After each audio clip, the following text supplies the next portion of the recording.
मेरे प्यारे साथियों, नमस्कार। फ्रेंड्स, आज की शुरुआत में एक बहुत ही व्यावहारिक और इम्पोर्टेंट सूचना से करने जा रहा हूं। और सूचना यह है कि शनिवार को 10 मई को शाम 5 बजे मैं लाइव आ रहा हूं यूट्यूब चैनल पर लाइव। और उसके अंतर्गत मैं आप सबसे बातें करूंगा कि यूपीएससी की प्रीलिम्स परीक्षा जो 2025 की है, 25 मई को होने जा रही है।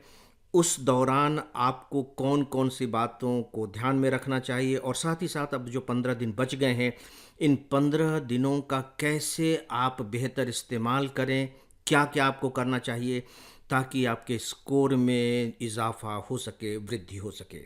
बहुत इम्पॉर्टेंट सेशन होगा ये। आप सब भी अपनी ओर से प्रश्न पूछ सकेंगे। मैं समय डेट एक बार फिर से रिपीट कर रहा हूँ। 10 मई शाम को 5 बजे लाइव यूट्यूब चैनल पर आप सभी इसमें आमंत्रित हैं। आइए और अपने प्री एग्ज़ामिनेशन के सक्सेस को इंश्योर कीजिए। अब मैं आता हूँ आज के विषय पर।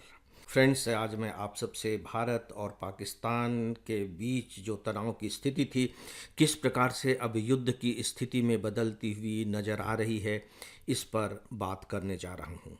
और शुरू में ही मैं ये बताना चाहूँगा कि मैं जो बात कर रहा हूँ वह सिविल सर्विस एग्ज़ामिनेशन के प्रिपरेशन की दृष्टि से बात कर रहा हूँ। बावजूद उसके कि आपको जिस तरह का भी इंटरेस्ट हो, आप न्यूज़ में सुनिए, अखबारों में पढ़िए, उसके बारे में कोई रोक नहीं है। लेकिन आपकी दृष्टि, अगर आप सिविल सर्विस एग्ज़ामिनेशन की तैयारी कर रहे हैं, तो बिल्कुल स्पष्ट होनी चाहिए कि मुझे इनमें से क्या क्या लेना है, किन किन बातों पर फोकस करना है। यहाँ दो बातें बहुत इम्पॉर्टेंट हैं। पहला तो यह है कि इसके अंतर्गत हम कुछ घटनाओं को देखेंगे, ऐसी घटनाओं को जो प्री एग्जामिनेशन की दृष्टि से इम्पॉर्टेंट होंगे और साथ ही साथ मुख्य परीक्षा की दृष्टि से भी इम्पॉर्टेंट होंगी। और जो दूसरा तथ्य होगा वह होगा केस स्टडी को लेकर के।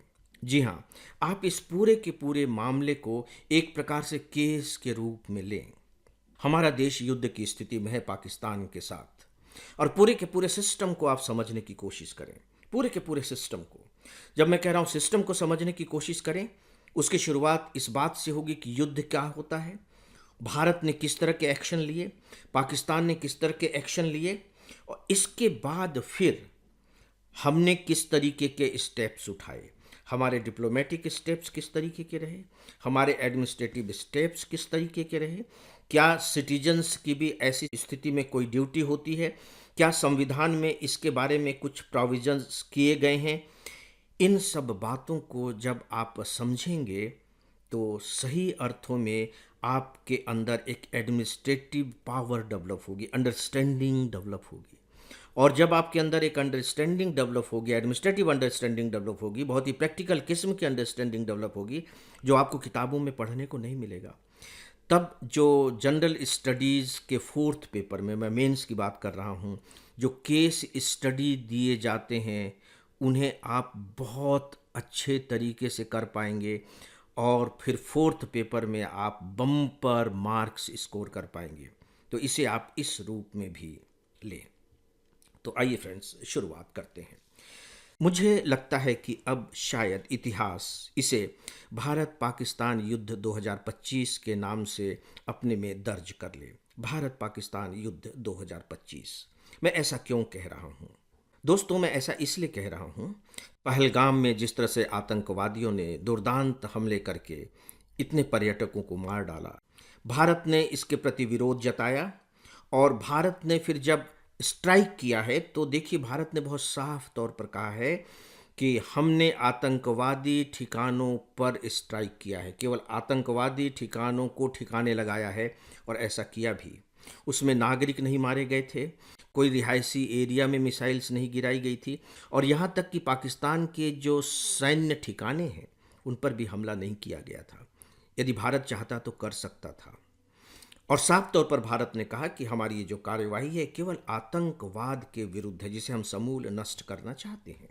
पाकिस्तान ने क्या किया? पाकिस्तान इससे पहले ही लगातार एलओसी पर गोलीबारी कर रहा था, लगातार उल्लंघन कर रहा था। पाकिस्तान ने न जाने इसे क्या समझा, और उसने भारत पर अटैक करना शुरू कर दिया। हमारे जो पश्चिम और उत्तर के हिस्से हैं, मैप पर जाकर के आपको बिल्कुल अच्छे तरीके से समझ लेना चाहिए कि हमारी कौन कौन सी सीमाएं, कौन कौन से राज्य पाकिस्तान की सीमाओं से मिलते हैं, ये आपके दिमाग में बिल्कुल क्लियर होने चाहिए। उधर से आप देखेंगे तो राजस्थान के जैसलमेर, बाड़मेर की खबरें आप देख सुन रहे हैं। और यदि कश्मीर की तरफ से आप देखेंगे तो आपको मालूम ही है कि जम्मू कश्मीर का हिस्सा पाकिस्तान से लगता है, फिर इधर पंजाब वगैरह का हिस्सा आ जाता है। ये आपके दिमाग में बिल्कुल क्लियर होना चाहिए। फिर जो गुजरात का हिस्सा है उसके बीच में समुद्र है, वो हमारे नेवी का क्षेत्र है, बहुत इंपॉर्टेंट, वहाँ नेवी का रोल बहुत इंपॉर्टेंट हो जाता है। राइट।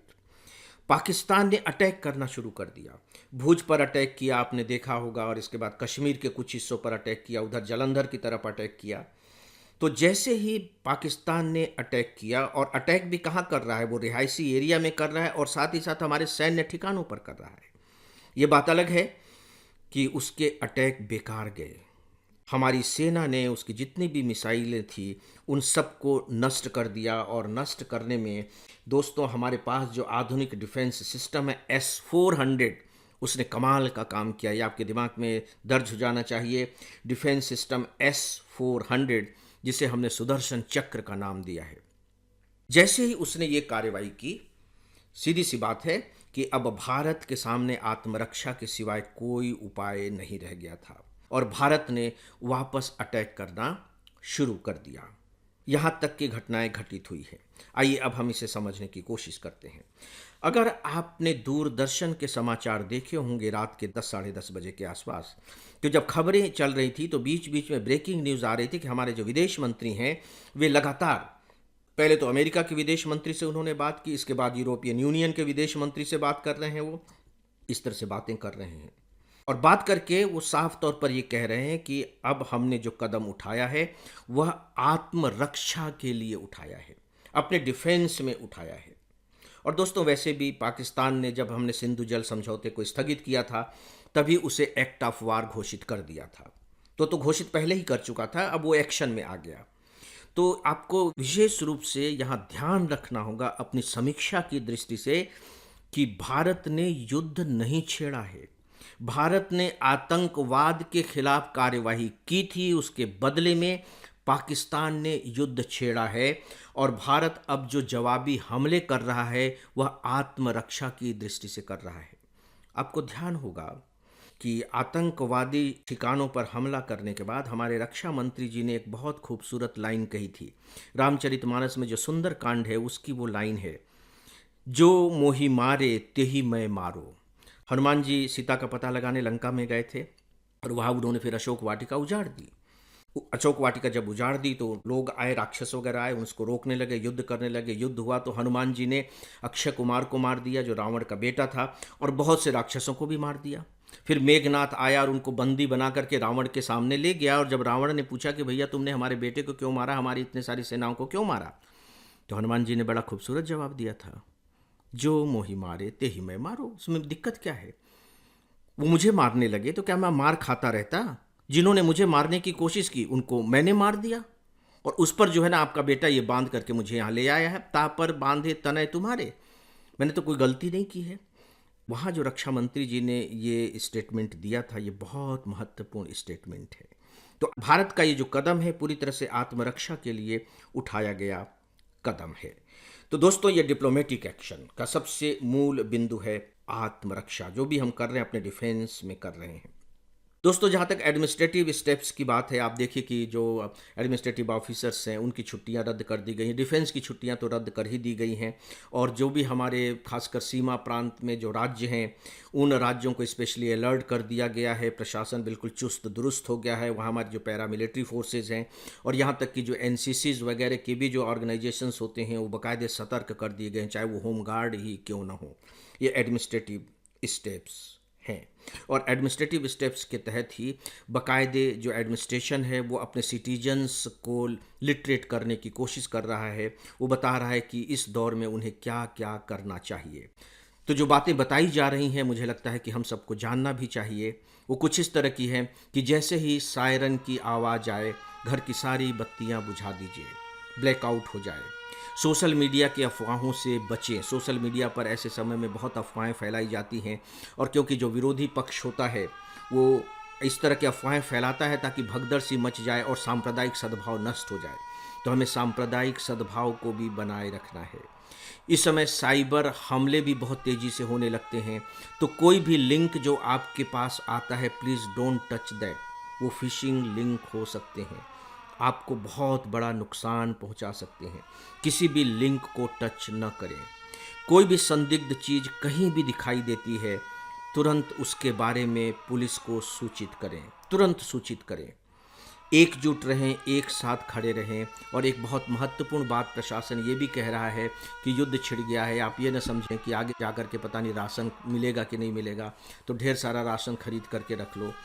ऐसा भी न करें, ऐसी कोई स्थिति नहीं आने वाली है, क्योंकि इससे फिर होर्डिंग्स की स्थितियां पैदा होती हैं, बहुत ज़्यादा महंगाई बढ़ने लगती है। दोस्तों, यहाँ मैं आपको एक बात और बताना चाहूँगा कि हमारे जो मूल कर्तव्य बताए गए हैं, उस मूल कर्तव्य का जो चौथा बिंदु है, उसमें बहुत स्पष्ट रूप से लिखा हुआ है, देश की रक्षा करें और आह्वान किए जाने पर राष्ट्र की सेवा करें। आह्वान किए जाने पर राष्ट्र की सेवा करें, देश की रक्षा करें। तो अभी जो मैंने आपको तरीके बताए हैं वो देश की रक्षा करने के तरीके हैं, और आह्वान किए जाने पर देखते हैं कि आगे स्थितियां क्या बनती हैं। ऐसी स्थिति में भी एक जो सिटीजन है उसको तैयार रहना चाहिए अपने देश की अखंडता और अक्षुण्णता को बनाए रखने के लिए। तो ये हमारे मूल कर्तव्यों की सूची के अंतर्गत है। दोस्तों, अंत में मैं एक बात और बताना चाहूँगा कि हमारे कॉन्स्टिट्यूशन में और क्या प्रोविज़न है।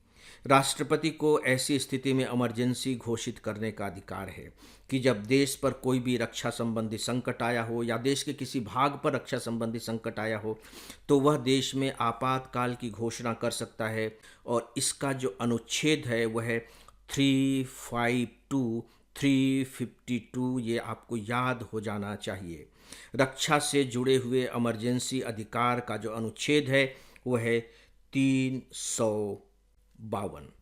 तो दोस्तों, ये कुछ महत्वपूर्ण बातें मैंने अब तक की स्थितियों के बारे में आपके सामने रखी हैं। आगे जिस तरह की स्थितियां बनती जाएंगी, हम सब सिविल सर्विस एग्जामिनेशन की तैयारी की दृष्टि से उनके महत्वपूर्ण बातों को देखते जाएंगे। तो फ्रेंड्स, इस विषय पर बस इतना ही, और इसी के साथ ही दोस्तों आज के इस डेली ऑडियो लेक्चर को अब यहीं समाप्त करता हूँ। नमस्कार।